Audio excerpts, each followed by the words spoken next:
தொண்டர்களின் தலைவன் ஐயா ஓபிஎஸ். தமிழக அரசியல் வரலாற்றில் தவிர்க்க முடியாத தலைவர், தன்னலமற்றவர், என் நிலை வந்தாலும் தன்னிலை மாறாத ஒரே தலைவர் நம் ஐயா ஓபிஎஸ் தான். பொறுமையின் சிகரமாகவும் தியாகத்தின் உருவமாகவும் வாழ்ந்து கொண்டு இருக்கும் தொண்டர்களின் தலைவன் தான் நம் ஐயா ஓபிஎஸ். 2001ஆம் ஆண்டு தமிழக சட்டமன்ற பொது தேர்தலில் பெரியகுளம் சட்டமன்ற தொகுதியில் போட்டியிட்டு வெற்றி பெற்றார்.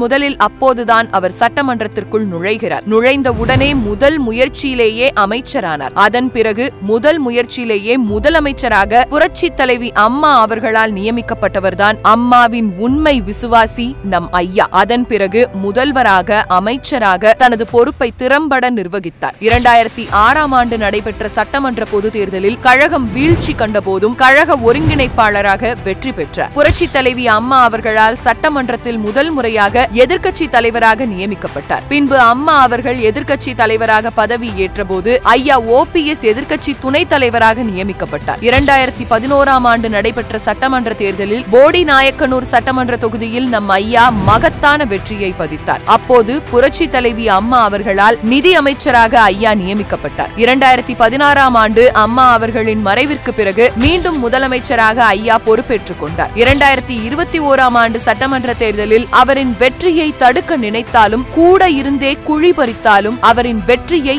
தடுக்கவே முடியவில்லை. தன் அரசியல் வாழ்க்கையில் பல நெருக்கடிகளை சந்தித்தாலும் தொடர்ந்து தொண்டர்களின் உரிமைக்காக போராடி வருகிறார். கட்சி இல்லை, கொடி இல்லை, சின்னம் இல்லை என பல துரோகங்கள் இழைக்கப்பட்டாலும் தொண்டர்களின் உரிமையை மீட்க தொடர்ந்து குரல் கொடுத்து வருகிறார். இதற்கெல்லாம் பலனாக நம் ஐயா மாபெரும் மக்கள் சக்தியால் கழகத்தை தலைமை ஏற்று கழகத்தை மீட்டு தொண்டர்களின் ஆதரவால் பிரிந்து இருக்கின்ற கட்சியை ஒன்றிணைத்து தமிழ்நாட்டில் மீண்டும் புரட்சி தலைவி அம்மா அவர்களின் ஆட்சியை அமைப்பார்.